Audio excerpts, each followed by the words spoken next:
our great coffee, imperative product operations, family legacy, global training initiative, NC State, Broadridge Marketing, Soto IP, NC Idea, Somalia Solutions, American Underground, Uplift Now, and New York Life.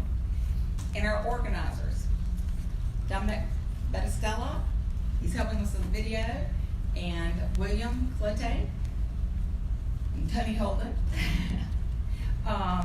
Brenda Ramaya helps with our pipeline and our presenters. Krista Johnson Sotomayor, of course, our previous organizer and our wonderful ambassador, as which you all are ambassadors, by the way, to in the community to reach out to people and encourage them to come to 1 Million Cups. And Nancy McCrary and Terry Conlon, who both help with coaching of our presenters every week. I'd like to introduce Jim Varner with PAXV, IT Discovery Control Optimization Security. We're anxious to find out about that. I'd like to put the lock here. Welcome, Jim. Welcome, Thank Jim. you. Does it work? No. It was working earlier.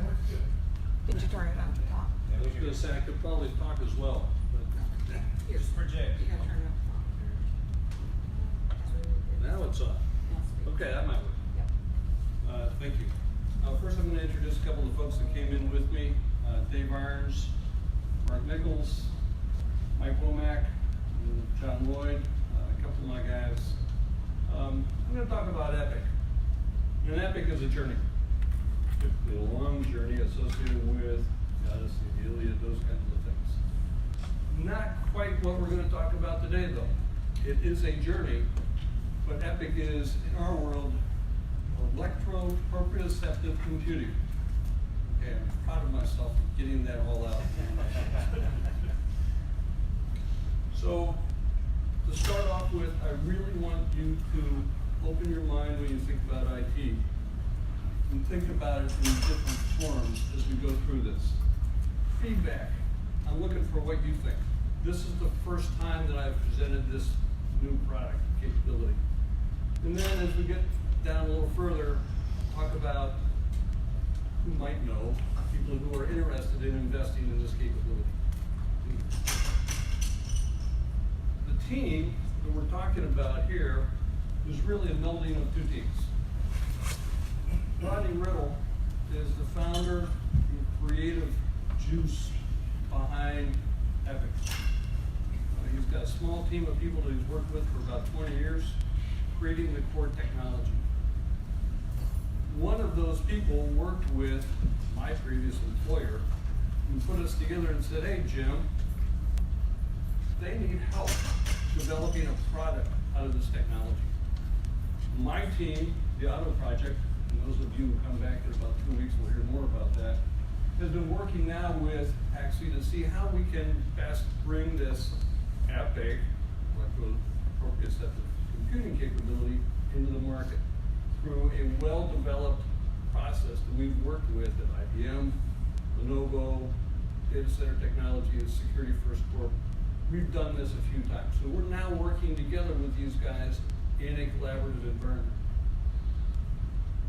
The challenge that we're trying to address is the complexity of IT. It doesn't matter how you look at it. The complexity is going up, the cost is going up. People are moving to the cloud for dynamics, cost benefit, all kinds of reasons that they're moving to the cloud. It doesn't matter whether it's AWS, Amazon, Microsoft Azure, Google. We're moving to these areas. Artificial intelligence and machine learning are continuing to change the environment that we work in. But if you look at all of these challenges, common thread. And that common thread is the digital construct of IT. And the digital construct was something that was made up by humans. If you think about that for a second, you look at the reality is digital construct is based on the known principles of physics and electricity. Those digital constructs can be spoofed, manipulated, maliciously attacked. But underlying that, the physics of the electricity are immutable. They're not going to change. And this technology, part of the journey to bring you through, is now via our AI and ML technology, artificial intelligence, machine learning, that Rodney Riddle has patented.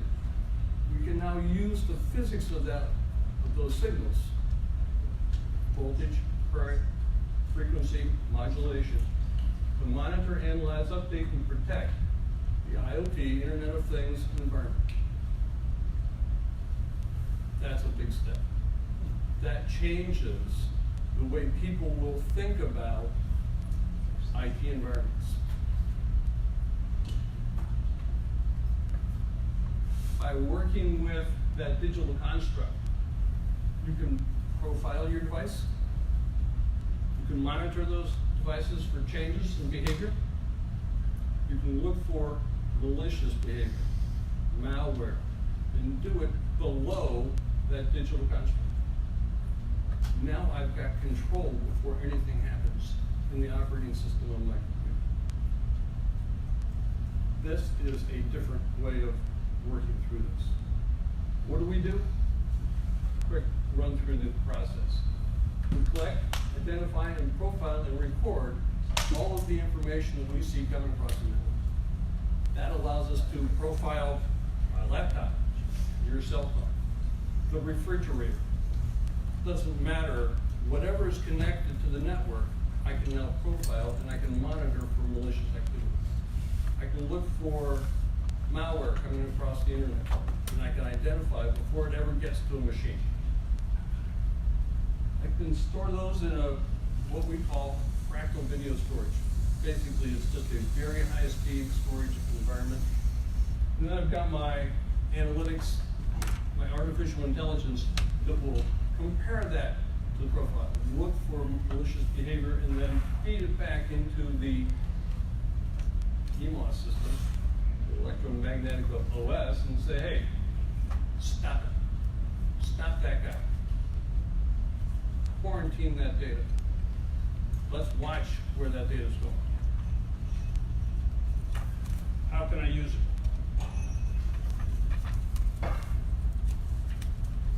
By doing those things, profiling, assessing, blacklisting, blocking, I can now create products that have meaning in the market. Home transition to IoT devices. I can now put one of these devices in a home and connect all of my devices and make sure that they are all secure. I can work with switch and router companies. Put it in there and it's automatically tracking, monitoring, and profiling all the devices it's connected to. Automotive industry. I can go work with Ford or Tesla and say, hey, put this in the car and make sure that no outside influence is going to affect the behavior of that car. In a government environment, they use a two-factor authentication for accessing their computers. Hell, if I've got myself and the system knows my profile, I can eliminate all of the extra securities that they already have in place. It really helps with the process. Are those industries big? Yes. So some quick sizes. IT security alone is a $105 billion market that we can help augment right away. Even home security, $46 billion market. That I can go to Honeywell, I can go to Arlo and say, hey, add this to your portfolio of products to improve the security of your products and your customers' homes. So where are we? As this technology is developing, we are working through the process of getting the early EMOS capability demonstrated. that has been done. We've demonstrated a simulation of fractal storage through a partner company. And through the auto project, my team, we've developed software where we can present this in a user-acceptable fashion. One of those, let's see, I'm going to jump a little bit, then I'm going to run out of time. This is some of that output, where I can see the waveforms and the voltages coming across a network line. In this case, it was off of John's home network, I think. And what we were able to do is identify by the red lines anomalous voltages. Just by seeing that, we can identify things that are not right on that network. Competition. Do we have a competitive threat? Absolutely. The biggest hurdle is getting people over the hump of saying, yeah, but what I have is good enough, I don't need something else. This is new. This is a sub-digital network intrusion capability. That's different than anything that's out there today. Ask, where are we going?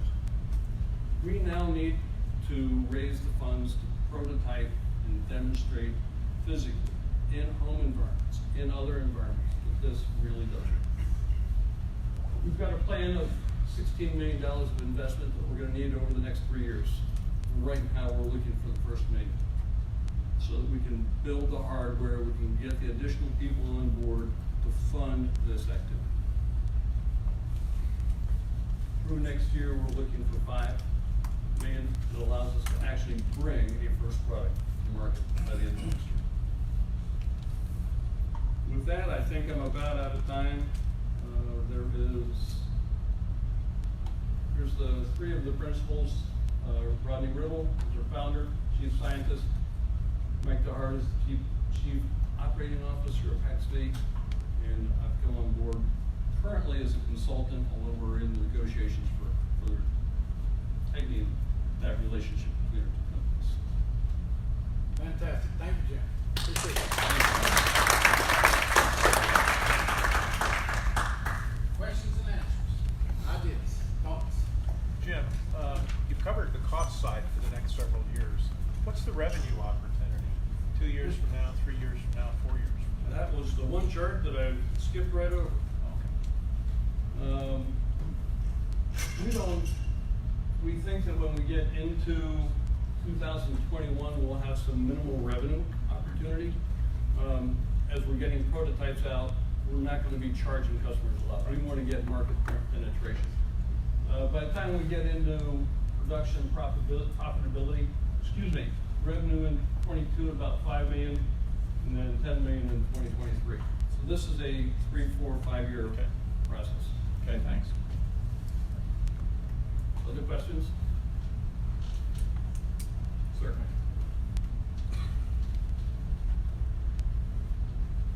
What is your evidence that anybody's going to pay for this?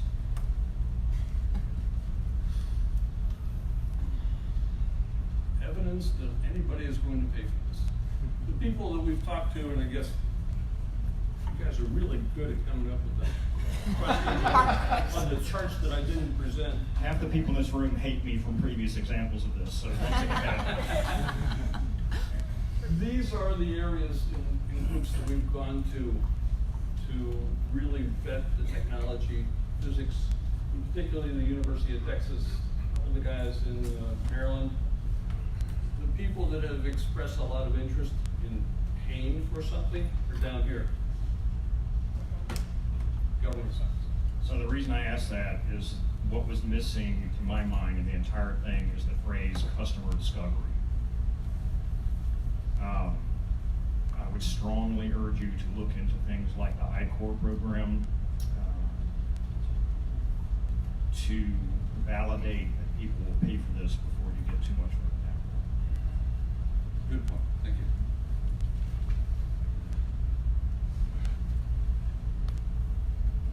Okay, y'all wake up now. Everybody's had some coffee.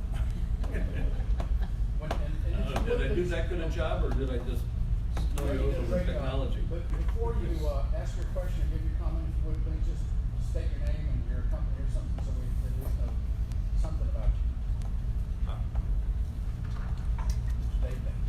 will always have something to say. My name's Dave Bates. I'm a management consultant and a coach in a company called Wise Insights, just my own thing. This is really technical, and for those of us like me who I speak technology, but I'm not a technologist, I'm kind of lost on what the benefits are. So the benefits aren't front and center to me. So you've shown me that you're really, really smart. You got this really cool chart. I have like no idea where those digital signals or those electrical signals come from.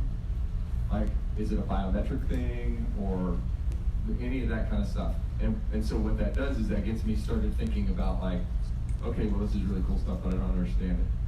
Why do I care? So we were just talking a little bit ago about one of the possible applications of this is, do you want your car to become a distributed computing device for some nefarious criminal activity? Absolutely not. Okay, well, we stop that from happening. So can you talk for a minute about like the benefits to the consumer, whoever that end consumer is, like the office of whatever in the government, that's not the end consumer necessarily, right? The end user is gonna experience your technology for some benefit. What is it? I understand the question very well, because when I started working with Rodney, that was exactly the same question I had, was how can I apply this technology to the benefit of customers? And we have worked with him to come up with these 4 examples that I put on the chart earlier. It says, look, if I can add this to my home network capability, I can make sure that nobody gets into my computer and hacks it while it's in that environment. That's a benefit to the customer. As more and more devices in your home become connected to the Internet of Things, I can help protect those and make sure that they are not used, nobody's getting into my computer, trying to spoof my computer and get into the bank. So it's those kinds of things, but your point is well taken. We need to put it up front and center. It's more clearly how we can define those benefits. Hi, I'm Jim Pellegrini. I had a company that did inventory optimization for hospitals. I just sold it this past April to number 10 on the Fortune 500. My question is, can you use this technology to prevent ransomware attacks in hospitals? Simple answer is yes, I can. By putting this in a hospital environment, we can prevent distributed DDoS attack, prevent other attacks, people getting in because they look like not typical behavior. Not stop. Absolutely. I'm Wayne Rogers, Littlewise Communications. Got here just a little late, but are you telling me, are you effectively going to put all the other security, software-based security companies out of business because you're recognizing this at an electrical level as opposed to a software level? Is that sort of what you're saying? I'm not going to put them out of business. I'm going to partner with them. For example, we work today with McAfee. They give us a list of all of the malware that they're aware of. We go create electrical signatures for each one of those things so that we can identify. So we want to partner with those guys to bring that capability into our solution. It's another one of the benefits that we find. See, it takes something like that to really help with the process. Yeah, so that was a real aha. If you're doing a technical presentation, just use that last sentence. I'm mindful of electrical signatures. Thank you. So with that, what's your view of the 7-layer stack, hardware stack, where most of these operate at above the presentation layer 7? He's below layer 1. He's below layer 1. Yeah, he's below layer 1. I am below layer 1. Okay. Yeah, I'm looking at the raw electrical and currents. So I'm just curious as to your feelings about the 7-layer stack and how it might be in effect, because that could be also Well, and one of the things that we want to do, and the ability that we are creating, is the ability to quarantine or identify that malicious behavior, and then present it through software to a customer so that they can then analyze what's going on. I want to present a easy to use interface. And as part of the software piece of this thing that sits on top of this core technology, why PAXV and Auto are working together, so that you can see it happening. The user knows. He gets an alert on his phone. Hey, somebody tried to get in here. Is this good or bad? Could be as simple as that. Thank you. My name is Jim. I'm a member of the Gym Club, and Hey, Jim. I'm also a broke angel. My question is about the auto industry. Do you anticipate an ability to address that without installing hardware in each vehicle, or do you expect to have to get your hardware on the vehicle? This technology does require hardware. You could potentially do it at the digital level, but you lose the benefit of being below that and being able to address it before something happens in your system. We really need to get down below that, and that will take hardware. I've got the hardware designer right there. Mike, wave your hand. So, Okay. would you have to install this on each individual unit? Is that what it's intended to do, or are you putting it in like on the outside of a network? And if you're doing that, what happens to a machine that's infected that you bring in? Is it are you monitoring signals inside the network or outside the network, or both? How does that work? Depends on the environment that you put it in. I can put this in a single unit in a home with an RF antenna and pick up everything that's going on in the home. I can plug it into one 10 outlet, pick up signals across that. I can put it in the Wi-Fi network. So depending on how I install it will determine how I capture that information. When somebody makes a change, add a piece of hardware, change a piece of hardware. Somebody is malicious and yanks out a Cisco switch and puts a Huawei switch in there. Chinese for those who don't know. I will know it, will profile that, and let the customer say, was that something that was intended or not? If it was not intended, I can block that from accessing the rest of the equipment. Fantastic. Hold that thought for just a moment, please. We have just 3 or 4 more minutes of Q&A. But here's what I think would be helpful, especially those of you that are not technically as minded as many of the others are. Let's tell their team what your company is, what we think it is. Let's have 4 or 5 of you say, this is what, if someone says, what is PAXV? What is PAXV? What is it, Jim? Electrical signal analytics. Electrical signal analytics. Okay, what is it? Dave? Fraud detection for devices. Those are different messages, but in the same kind of space. Well, what else is it? Credit monitoring for my network. Credit monitoring for your network. Is that what you said? Pretty awesome. Okay, Oz, what is it?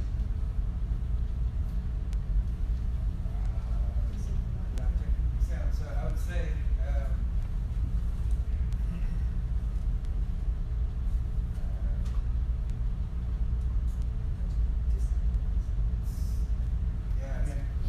so far the best example I've understood is just as electrical security system. Electrical security system. One at the back, please. Just. You are the moat that keeps people out of the castle. Because you're doing it at a physical layer. You're the moat that keeps people out of the castle. That's a pretty good visual image. Awesome. That's good. Cindy, what is it?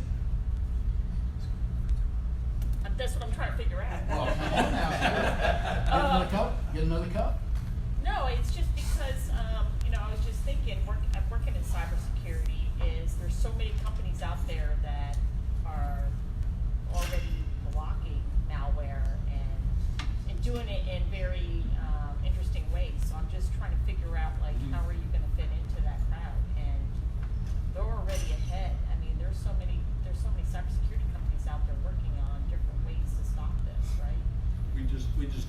from a lot of my team here.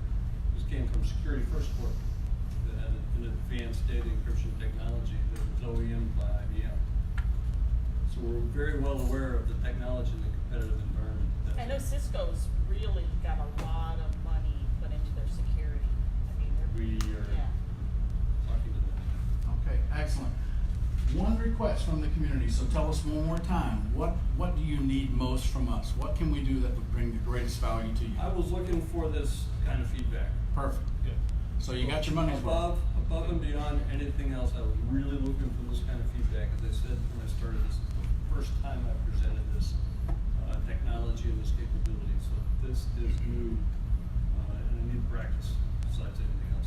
Down the road, if anybody has any contacts of angel investors or corporate investors, whatever, I'd love the contacts. Fantastic. Okay, so before we give them a round of applause, here's a request that we have from you as a community. How many of you are in the marketing space? You consider yourselves marketers to some degree, okay? Number of hands. A request from you, engage and give them some feedback, because it's all about messaging and whatever the images that are conveyed to you.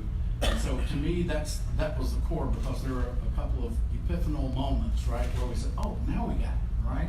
So getting to the, oh, now we got it up front, very important. So thank you so much, everyone participating. Let's give them a big round of applause. Thank you all very much.